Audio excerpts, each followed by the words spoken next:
Hello everyone, welcome to another episode of Very Cold Lasagna, the podcast that houses a safe and open listening platform for casual, cold, and even the dumbest takes on the world of WWE, AEW, the NFL, and the wide world of pro wrestling and sports in general.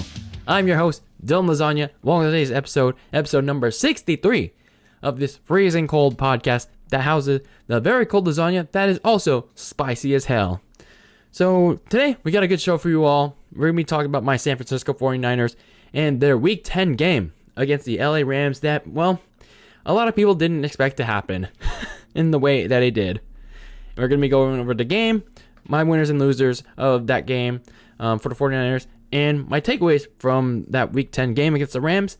And when we're done talking about this Rams game, we're going to be previewing this game for the 49ers in Week 11 against the Jacksonville Jaguars, as the Niners now go on the road with 2 home games all said and done. The Niners are going to go on the road to face a Jaguars team in the land of elite wrestling. That is right. Man, I was so wrong about that game, this Week 10 game. And you know what? I'm willing to admit when I'm wrong. Man, that was something. That was really something to behold. And I'm going to say right now, you can go ahead, put all the clown makeup on my face, get a screen cap of me talking in front of this box, and put all the clown makeup on Photoshop or whatever editing platform, whatever editing app you want to use. Put it all on me, or use that Mr. Rogers GIF on all the social media of me saying that this is going to be a massacre guaranteed by the LA Rams on the 49ers in this Monday night matchup. And boy, was I wrong about this. Totally. Man. I gotta say, for all the secondary issues the 49ers have, for all the defensive woes that they've had all season, for all the micromanaging that Kyle Shanahan does on the offensive side, they had a big game like on Monday night against the Rams, and they showed out. They really showed out. It was a good game for them. Obviously, we're going to be going over the game in detail in just a matter of moments. Before we do, I just want to give a quick shout out to the social media. Yeah, that's right. So make sure you're listening to the podcast however you can, whether it's on YouTube, Apple Podcasts, Spotify, Anchor FM, and Google Podcasts. If you're watching this on YouTube, make sure you subscribe and turn on the notification bell, and then follow the show on the audio side. Make sure you're following that as well. And go ahead, give a follow, give a like, however you can on social media, on Twitter and Instagram at Very Cold Lasagna. Let's talk about the 49ers in their Monday night matchup against the LA Rams. So, oh man, that game, oh man. Like I said, I was totally wrong about this game. But, going into this game, the Niners were coming off an ass kicking by a Cardinals team that was missing Kyler Murray, that was missing DeAndre Hopkins, AJ Green, but yet they allowed James Conner, their backup running back, to have a near 200-yard game. And this was the same Cardinals team that a week later, this past week, they got their own asses kicked by a Panthers team that just signed Cam Newton. Yes, their former MVP Cam Newton, like a washed Cam Newton somewhat. That Panthers team pretty much kicked the same Cardinals asses this week. Meanwhile, the LA Rams were coming to town, and they weren't so hot. They came off their own blowout loss at home in the Sunday night game from Week 9 against the Titans. And this Titans team didn't have Derrick Henry, and they also weren't really doing that well on offense without him. But still, it was the defense that showed up for the Titans in Sunday night, and they made Matthew Stafford look like his old Lions self. He was rattled into making mistakes all game long. He threw a costly pick six in, I think it was in the second or third quarter, and that pretty much put the game out of reach for the Rams. So in short, both teams were in need of a big bounce back going into Monday night. But especially for the 49ers, because going to this game, they lost their last 4 or 5 games. The only game that they won was against the Bears, because the Bears were playing their typical Bears football towards the end of that game, and that game was pretty much a fluky win for the 49ers. By the time they got their ass kicked by the Cardinals. So in short, they were in need.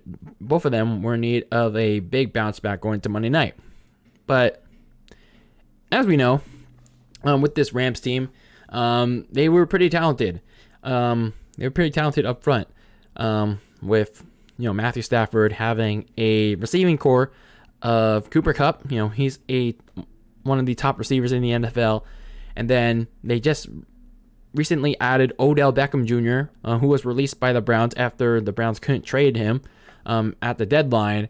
And then prior to the Friday before the game, they also had Robert Woods, and then they also had another receiver named Van Jefferson in the receiving game, and they also had Tyler Higbee, the tight end.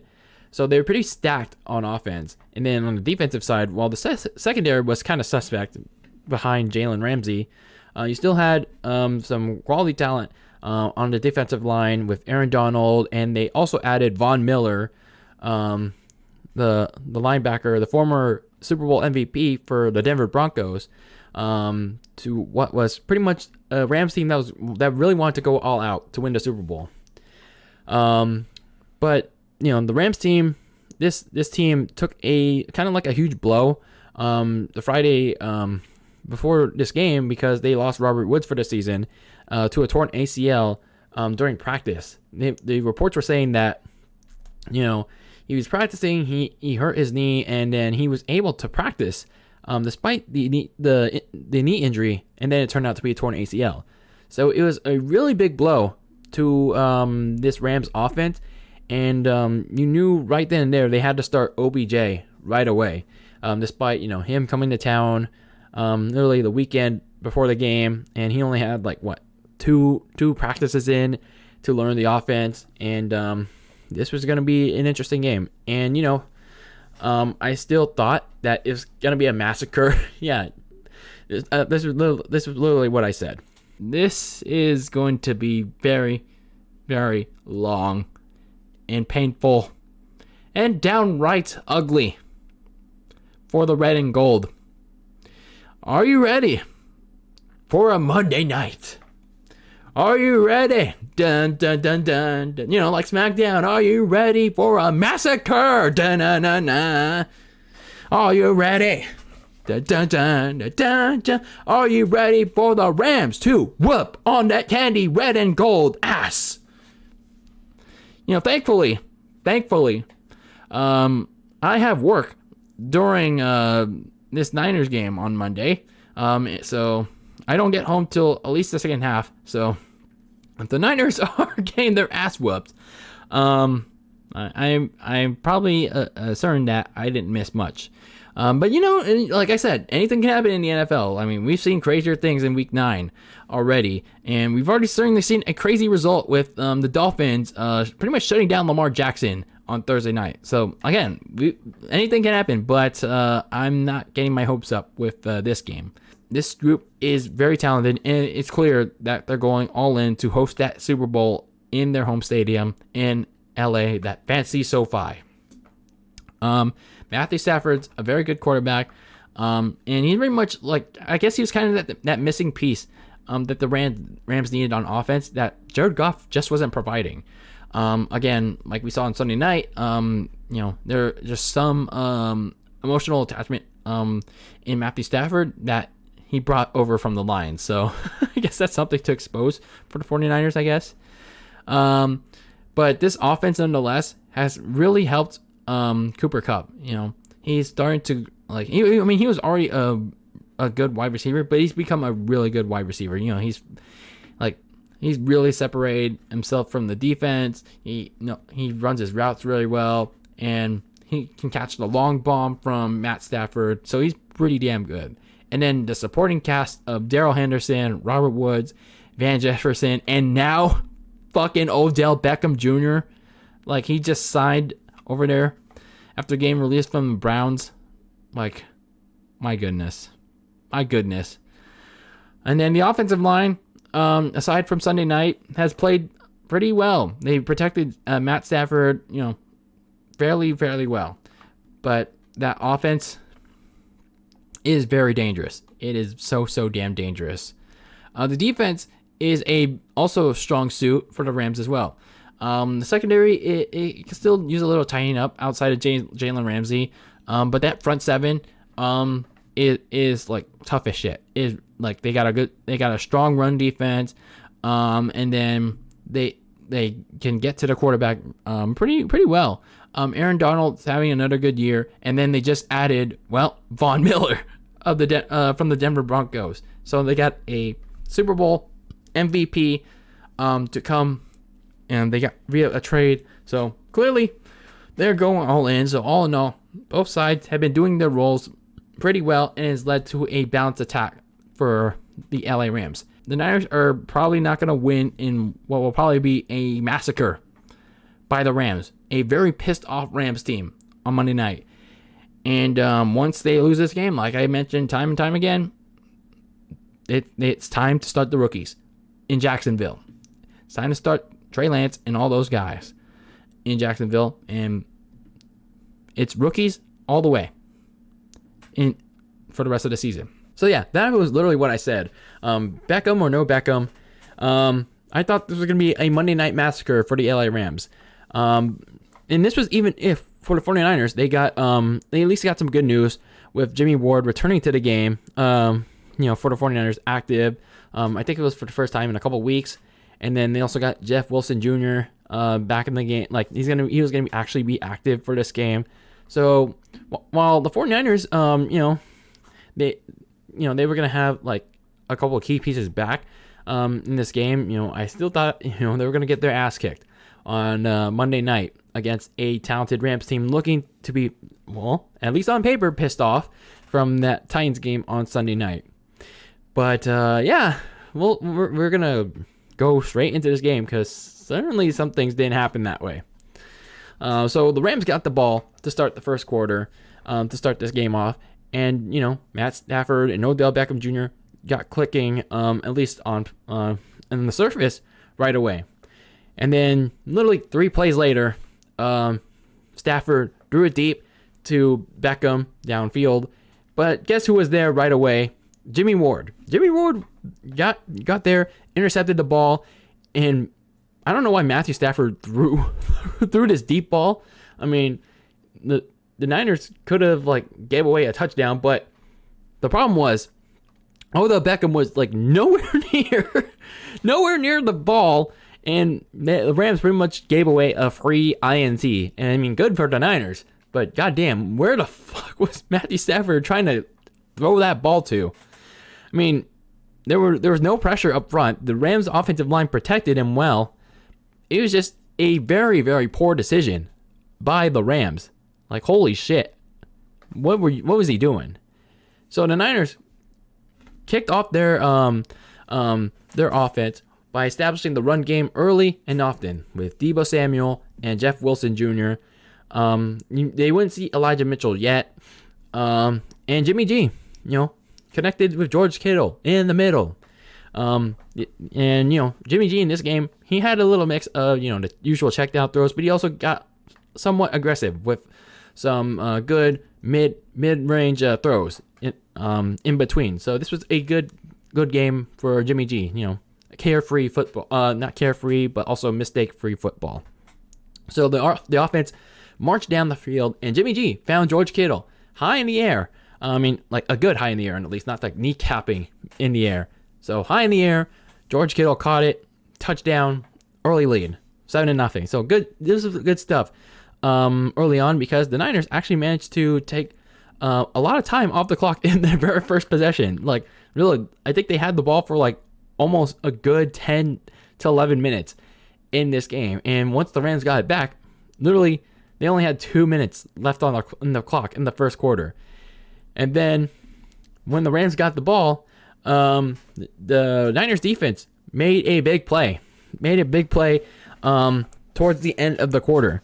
So with 56 seconds left in the quarter, Jimmy Ward notched his second interception. Yes, this was literally the first quarter. Jimmy Ward got his second interception, and it resulted in a pick six. He took advantage of Tyler Higbee, the tight end, having butterfingers, and he let the ball slip out of his hands, and Jimmy Ward notched a interception, returned it for a touchdown, 14-0 early on. And the 49ers so far had done a really good job taking advantage of the Rams' mistakes and turning them all into early points. So it was good stuff to see there. And I hope that the Niners would continue to at least put in that effort in the defense, like consistently in the game. So then we get to the second quarter. LA gets the ball back following the pick six, and they began to start advancing it without any mistakes. And this is where the secondary started to lapse as usual. I mean, they allowed Cooper Kupp to pretty much get wide open for much of the game, much of this possession, and Matt Stafford got to Tyler Higbee when the Rams got into the end zone and the red zone, and the Rams cut the lead 14-7. I mean, all right, things are getting a little tight here. The Niners secondary allowed they pretty much allowed the Rams to get back into the game. I mean, it's still early, very early in the game, but okay. I mean, they still got some things to work out on. So the Niners get the ball back after the touchdown, and from there, I mean, it was just all business for them.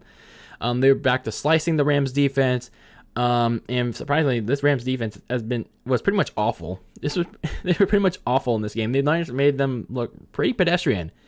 Jimmy G was back to connecting with Kittle for first down throws. Deebo Samuel and Brandon Ayuk had big catch and run gains during this drive too. Ayuk in particular, he had a pretty quiet yet solid night. He was running his routes well. He got open for Jimmy G. He's really coming along. I still don't understand how Kyle Shanahan put him in the virtual doghouse for at least half of the season, because the dude can ball. Like, I don't know why he hasn't gotten more opportunities, and at least now he's getting some. So that's good to see. So Deebo Samuel got a handoff in the red zone from Jimmy G, and the Niners got a touchdown. They responded to the Rams, and the score went back up 21-7. So back to a 14-point lead for them. And once again, the Niners managed to eat up more clock. Because by the time the Rams got the ball back, it was with 3 minutes left before the half. So literally, the Niners ball controlled this game, man. They literally ball controlled. They did a good job of ball controlling. So the Rams were still able to march down the red zone. But the Niners did a good job of holding them to seemingly 3 points in the half. But hold everything. The Rams decided to try to, spook the 49ers. They tried to go for a fake field goal pass. Johnny Hecker decided to, fake everything. He tried to throw it to someone, but there's one guy in particular that was not fooled by any of this. That was the defensive tackle, DJ Jones. He was not fooled by any of that shit. He wasn't buying the bullshit. And he tackled whoever caught it, and he made a big stop. That was some good shit right there. That was some good defensive shit that I love to see. So that was a good capper to the first half. And honestly, I don't saw the tidbits, and I think I also saw parts of it, at least in the recording I saw when I got home.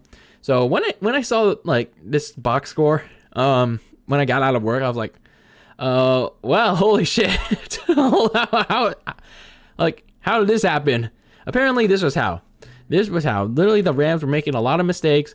The 49ers took advantage of all of them, and they also played a lot of good ball control. They literally controlled the clock. They took advantage of pretty much everything, and this was going to be a interesting second half for them. But first half overall, they took control. They literally took control of the game early on. So how are they going to carry that over into the second half? We'll see. For both teams, neither of them was able to get any kind of advantage to start. But the good thing I saw for the 49ers in this early portion of the game on the second half was the rookie safety Talanoa Hufanga. He was pretty aggressive without committing any penalties, but he specifically forced a dropped pass on Darrell Henderson by bumping into him. It was like, damn, why don't they play this dude more? He's a pretty good safety. I mean, later on he would accidentally botch an interception attempt by, I think it was K1, or I think it was Jimmy Ward again, but either way, this dude can play. This dude can ball if you give him more opportunities. So later on, the Niners once again got back into Rams territory, but they had to settle for a field goal. And oddly enough, Jimmy G had his first incompletion of the night, and this was him just throwing it into the ground. He was pretty much perfect until this incompletion, which he pretty much threw intentionally onto the ground. So it was pretty much 24-7, and then the Rams pretty much quickly had to punt it again because in a rare instance of all season, Cooper Kupp dropped a very catchable ball. He pretty much had it in his hand, but it slipped out as if he had butterfingers too. Why did the receivers keep doing this all season? It's not just the Rams or the 49ers. It's pretty much all teams. I think they're eating too much Butterfinger. I think they're eating too much Reese's Cups or anything buttery. Why are you eating Butterfinger? I know it's a good candy, but come on, guys. We can't be eating Butterfingers shortly before the game begins. You can't. You can't. So, we get a couple of punts. Rams continue to have Butterfinger problems pretty much all third quarter. And then we get to the fourth quarter. The 49ers, get the ball exactly when the fourth quarter begins. And, they seem to have a nice drive going for them, but it gets stalled when Jeff Wilson gets bottled up on third down, close to, the Rams 40. But it was kind of crazy that they went for this. Kyle Shanahan, instead of, going for the punt or, trying a long field goal like he would, do prior to this game, he actually decided to go for it on 4th and 5. It was pretty insane. They had the big lead. The Rams were struggling all night to generate any positive momentum. It would have been dicey to go for it at this stage of the game, because had they failed, it would have given the Rams good field position to potentially make a comeback. And especially considering that when they did try to go for it, they were gonna throw it. They were gonna actually throw it. But all the quells and the fears and the nervousness that people had were pretty much put to rest. Deebo Samuel got a pass from Jimmy G, not just to convert the fourth down, but he pretty much sprinted past pretty much every Rams defender around him and got a big 40-yard touchdown. Holy shit. This dude is an animal. This dude is wild. And that pretty much salted the game away, 31-7. And holy hell, you got to admit, this was not a gutsy play call by Shanahan. Jimmy G threw a nice ball to Deebo, and all this beautifully paid off. This was pretty good shit. And then, in spite of all that, though, the night was not over for the 49ers, because the defense pretty much had to close things out. Cooper Kupp was pretty much trying to get the team back in this game. And K'Waun Williams almost sealed the deal with a butt interception. Yes, he literally caught the interception with his ass cheeks. He literally caught it between his butt. But unfortunately, the referees, caught the 49ers red-handed once again and took them to officiating jail for the most penalties that the 49ers have committed and been sent to jail for, that they can't seem to be, be prone to. Pass interference. Yeah, they continue to get arrested for pass interference. I mean, nice. It was a nice interception by K'Waun, but god damn it, he sadly tripped Cooper Kupp during that catch. But anyway, once the Rams got into the red zone again, once they got to the goal line, the defense got a really nice stop, a good 4-down stop. Nick Bosa got a nice sack on Matt Stafford. The defense bottled up Cooper Kupp, and Matt Stafford pretty much ruined the team's chances of trying to get a touchdown because he made a stupid decision to throw it well past the line of scrimmage. He pretty much threw it when he was already past the line, and on 4th and goal, he just threw it away. So the Niners didn't really do anything noteworthy after this, but when the Rams had to play hurry up offense, to try to make the box score look somewhat respectable, Nick Bosa, when the Rams were back in field goal territory and the goal line, Nick Bosa got a big sack once again, and he got it. It was so big, like Nick Bosa's sack was so big, the Rams just settled for 3. 10 points, 10 mere points. And that was pretty much the game. That was pretty much all she wrote from there. So, holy hell, 31-10. Oh, man. Like, I don't know. I'm like 50-50 on this game. Like, I think this was a good game by the 49ers. This was like the wake-up call that they absolutely needed. But at the same time, this is probably going to be like, for like the fans, like, oh yes, playoffs, we're back in the race, we're back in the hunt, oh yes, Kyle Shanahan is our savior and hero. But oh man, I am so conflicted. But at the same time, I feel like an asshole. I feel like a clown. I mean, is there really any reason to celebrate this win other than the fact that we continue to sweep the Rams each and every year? We continue to kick the Rams' asses every year. So I guess it's a mix of a couple things. Either Kyle Shanahan really has Sean McVay's number, or the 49ers play harder when it comes to facing the Rams, or the Cardinals' shit game was the wake-up call for this 49ers team. Or maybe it's a mix of all of them. I don't know. But what I do know is that the Niners came out and played well-balanced, well-played football for a good majority of this game. Jimmy G had himself a pretty good game. He didn't throw much, but he took care of the football, didn't make any boneheaded throws. Shanahan also utilized the ground game a lot, and even though I don't necessarily agree with that, but it was a good game plan for the most part, and it worked for what this game asked for. And as a result, it resulted in fewer possessions, but also it gave the Rams less opportunities to try to get back into this game. As for the 49ers defense, this was probably their best performance of the season by far. The secondary still gave up a couple of big plays during these middle portions of the Rams possessions, but they made the plays when it mattered most. Especially during the goal line stands, the fake field goals, Jimmy Ward's 2 interceptions. So all in all, this is the performance they absolutely needed. And, this is the way that should have been playing for most of this year. So this is a very good game for the 49ers. And yes, you can absolutely clown me for it. You can absolutely roast me for predicting a Monday Night Massacre against the 49ers on this one. So go ahead and do it. So let's talk some winners and losers for this game for the 49ers. Winners, the defense.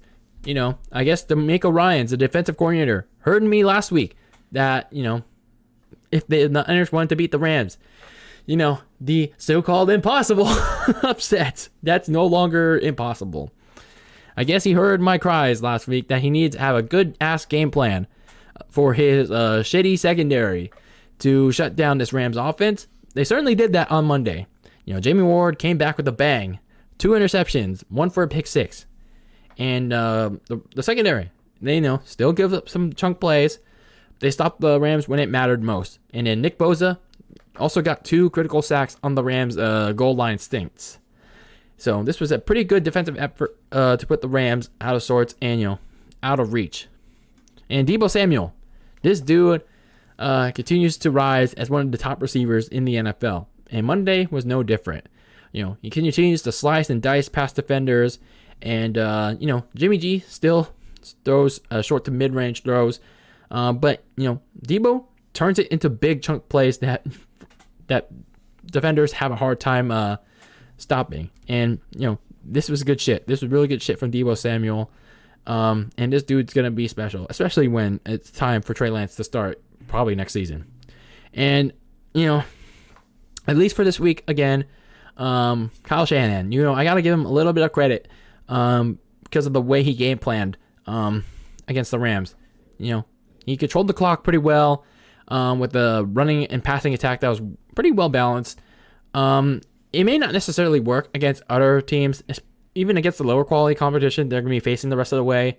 But, for this game, his plan, he executed it pretty well. He ran the ball down the Rams' throats, and, he controlled the clock, and, pretty much kept the Rams' comeback chances out of reach. So, you got to give Kyle Shanahan a little bit of credit for his game plan here. And he's at least a winner for this week. And now for the losers. I don't have that many because the Niners did pretty well in this game. I do have to mention that Elijah Mitchell is not like a big loser, but, it's kind of a little like somewhat concerning one. Like, he didn't do anything bad per se, but, I think it's somewhat a little, like a tad, tiny bit concerning about his usage down the stretch. Jeff Wilson is back, and not only that, he had a broken finger towards the end of the game. I don't know why he was still in there, like when the Niners were up so big, and the Rams' comeback chances were pretty much done by then. So I don't know why Elijah Mitchell was still in the game. So they could have used Jeff Wilson, for the entirety of the fourth quarter. So either way, with Jeff Wilson being back, regardless of the injury, I think he could be seeing less snaps or be in a committee with him, a timeshare. But either way, him being the RB1 in this offense, I don't know. It could not be happening, at least for right now. So just watch out if you don't see Elijah Mitchell that often in the running game. And then there's another loser. In this week, and that loser is me. That is me, Austin. It's me all along. Yes, I am the big loser this week for essentially trying to guarantee a Monday Night Massacre against my 49ers, and I apologize for that. I kind of had every right to. The 49ers were playing like total shit for pretty much 4 or 5 games, especially on defense. They're giving up a lot of plays. The offense was, not playing well. And, this Monday Night Massacre, initially, this is the game that the offense was going to get exposed. The defense was going to expose in front of a primetime national televised audience. But, yep, that didn't happen. And, I'll take heat. I'll take, any kind of heat. I'll take any kind of, clown face paint that anyone wants to put on me. Like any kind of ha ha ha, you were wrong, or any kind of that. But I'm willing to admit I was wrong. I was wrong, absolutely wrong. But, that's the truth. Full thing about being a truthful 49ers fan, not like, I'm on the bandwagon or anything. So, I'll take the big fat ass L this week. I'm taking it. So, takeaways from this game. So even though the Niners got a big win this week, I still don't think the 49ers should be thinking playoffs unless they want to sabotage the Miami Dolphins of their first round pick of next year. And what I mean by sabotage is they can win out and make the Dolphins first round draft pick that they're essentially handing to them in the April draft and make it as low as it possibly can. Because obviously if they lose out, the draft pick for the Dolphins becomes, maybe at least as we see it right now, I think a top 5 or top 10, but maybe the Niners are probably thinking playoffs so they can get that draft pick lower. So even then, do they really want to make a late run against bad teams only to get trounced by whoever's going to be the cream of the crop in the first round? Do we Niner fans really want to see that? Do we really want to accept that? Oh, we made playoffs and that's it. We're so much more deserving than that. we like our goal at the end of each season is to not just make the playoffs, but win a Super Bowl. I mean, it's simple as that. I mean, sure, playoffs is like, okay, it's a building block to the next season, but then like the goal should always be Super Bowl. So do they really want to get trounced in the first round? Do they really want to make a run against really bad teams and then get trounced by a Dallas Cowboys or Tampa Bay Bucks in the first round? Really? Like, I'm just saying. So then, my other takeaway is my questionability, if that's a word. My question for the defense: can they keep up this momentum from their first actual good game of the season? You know, going forward, they'll be facing bottom of the barrel talent, bottom of the barrel teams, and also struggling, supposed to be contenders the rest of the way. You know, like the Jags, the Vikings, the Seahawks, the Bengals, the Falcons, well, everyone except the Titans are actually pretty good. Other than that, the Texans and the Rams. So, other than the Titans, you know, you're facing like bad to teams the rest of the way. So this defense has to prove that this game was no fluke. You know, they can make the plays that matters most, and you know they can stop the big plays from happening. And last but not least, you know, remember how last week I said after this game you got to start all the rookies, especially Trey Lance? Well, I guess I'm wrong about too. I guess we got to hold off on starting more of the rookies, and I guess the Trey Lance hype is pretty much all but done this season, unless Jimmy G gets hurt. So yeah, I guess we have to wait until like at the latest, at least week 18, when the Niners are pretty much out of it. But there's at least one rookie that they should be starting, and that is Hulafunga I can't pronounce his name. Hulanga Tufunga, that guy, the strong safety rookie. They should start him more often because that dude looked pretty good on Monday. He can make some good tackles, good plays. So that dude, if you give him more opportunities, he could be, you know, a gold mine for the 49ers.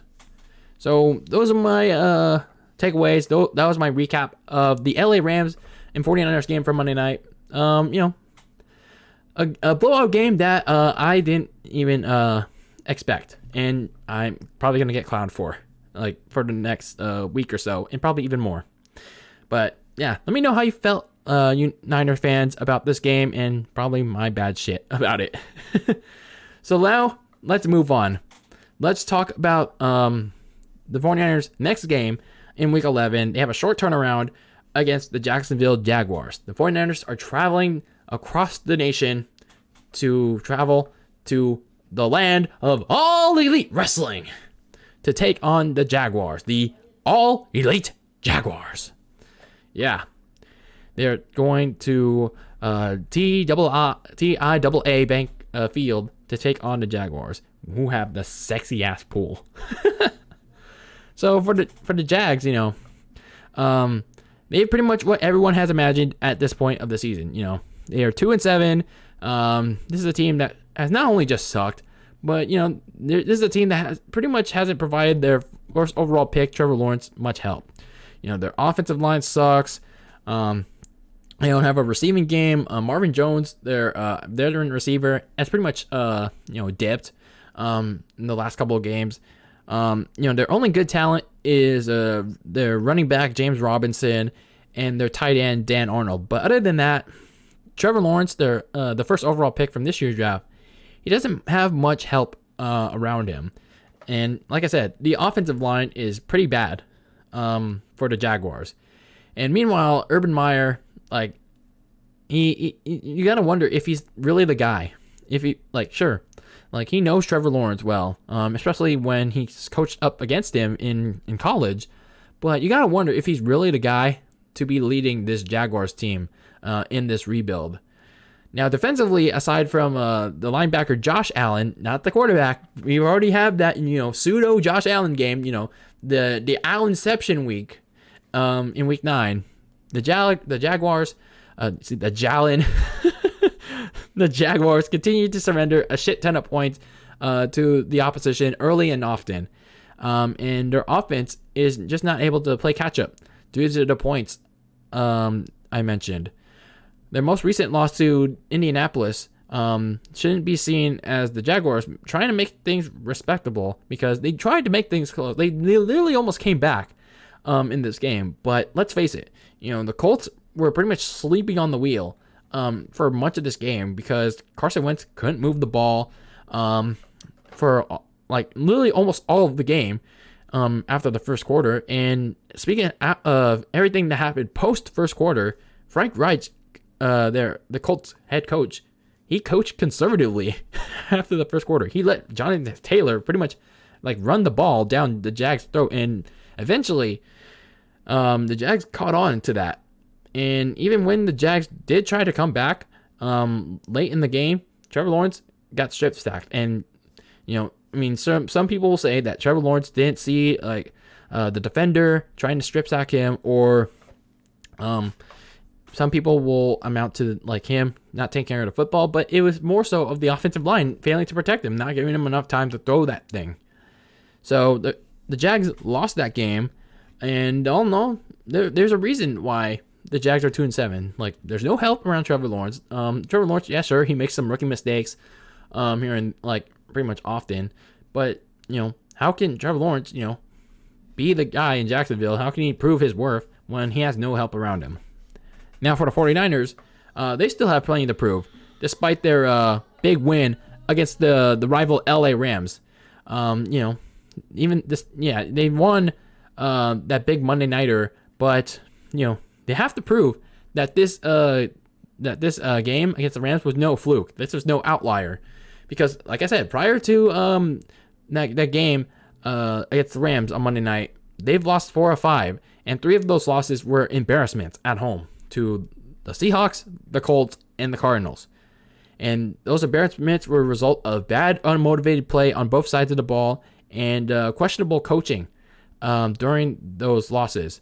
And I don't know if they're finally motivated to play some football, and Kyle Shanahan is finally found a winning formula, but we'll see in this game.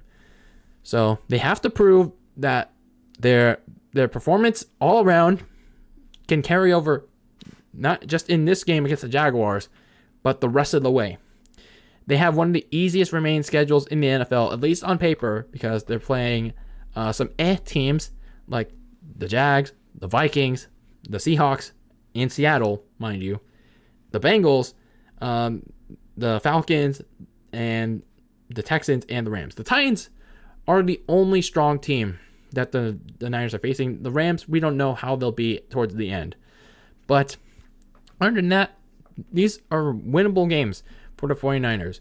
They can't slip up and fall into dreaded trap games. And as much as I don't want them to make the playoffs, and because if they do, they'll probably slip in the back door with that secondary that still has to prove their worth from that Monday night game, and they could possibly be just trounced in the first round.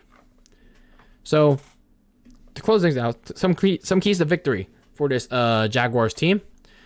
They got to establish the running game early with James Robinson. I know it's going to be a tough one for him against a Niners defense that doesn't allow too much running yards, or doesn't allow too much aside from the Cardinals game, doesn't allow running backs that much to run past them.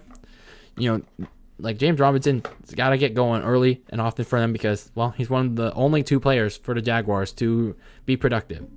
And the offensive line has to protect Trevor Lawrence at all costs, because Nick Bosa and that pass rush is going to be breathing down his throat.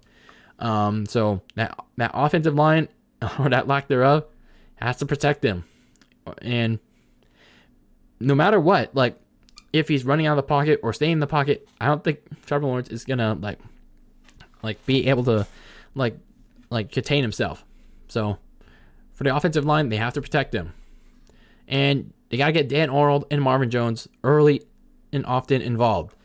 And Marvin Jones has gotta have a better game than the ones he had for the last few weeks, because he's been disappearing. He's been a disappearing act for the Jags. Something is been going wrong. I mean, sure, Jamal Agnew for the Jags, their other receiver, has been having a better connection with Trevor Lawrence as of late, but Marvin Jones has to step up to help out Agnew and Dan Arnold, because the Niners are probably going to target James Robinson, Dan Arnold, and Agnew on Sunday. Now for the 49ers. They got to attack that very weak offensive line to both sack Trevor Lawrence and pressure him into mistakes, because by pressuring him, by blitzing him, they're going to force him into mistakes. Trevor Lawrence gets very rattled easily, and once he gets rattled, he'll make a lot of mistakes. And Jimmy G, he's got to have another mistake-free game. For the better part of 2 games, actually 3 games, he's had a pretty good game. He had some pretty good games, and he didn't turn over the football. He's also been pretty precise, other than the usual high kneecapping throws. But he's been pretty careful with the football. He's been pretty careful with it. So Jimmy G has to continue this trend of taking care of the football and playing mistake-free games. Same thing with the Jags. The offensive line must continue to protect Jimmy G. This is another good game against the Rams last week, where the 49ers allowed pretty much no sacks against Jimmy G. So this was another good performance by the offensive line. So they have to continue that trend of not allowing a single sack on Jimmy Garoppolo. The defense, especially the secondary, has to follow up their success from the Rams game and carry that over into Jacksonville against the Jaguars. They gotta match up one-on-one with Arnold, Marvin Jones, James Robinson, pretty much almost everyone that's on the Jaguars if they want to have success against them. So they can't let the Jaguars, however they think how good they are, they can't let them run over them. And my last key to victory for the 49ers, for this, if they want to win this game, for the love of God, they're going to Jacksonville. They're going to play in this stadium. For the love of God, especially to George Kittle, please, please, please do not represent All Elite Wrestling. Please don't. Please don't wear any regalia. Please don't make any custom-made cleats centered around AEW. Look what happened to Stephon Diggs last week, or was it 2 weeks ago? Whatever. Look what happened to Stephon Diggs when he made some custom-made AEW drip. Look what happened. He was a disappearing act, and he rendered Josh Allen and the Bills into an Allenception. They lost the game. So I know George Kittle loves wrestling. I know some of these players also love wrestling on the 49ers, but for the love of God, please do not fall into the trap of the cucks of suck. Please don't fall into the trap of Kenny Orgia. Please do not fall into that trap of wanting to represent AEW. Please don't. Please don't fall into that kicks and flips and all those spot orgy bullshit. Please don't. We don't need that here. You want to represent a good wrestling company, for even how shitty pro wrestling is. But don't represent the honest to God worst one. So those are my keys to victory. Those for the 49ers. From here on out, I mean, these are winnable games. It's just a matter of, can they execute? Can they follow up their success from the Rams game and carry it over to this rest of season stretch, starting with the Jaguars in the land of all elite wrestling? We'll find out on Sunday. But that is it for this episode of Very Cold Lasagna. Thank you for tuning in to this recap episode for my San Francisco 49ers in Week 10, heading into Week 11. So thank you for tuning in. Make sure to check out the show on YouTube, Apple Podcasts, Spotify, Anchor FM, Google Podcasts, however you can, and whenever you can. And make sure you follow the show on social media, on Twitter and Instagram at Very Cold Lasagna. And keep that lasagna very cold in the fridge with your takes on the world of pro wrestling and sports very cold in the fridge. Icy yet spicy as a spicy, very cold lasagna. Until next time, until the next 49ers game, until the next NFL game, peace out.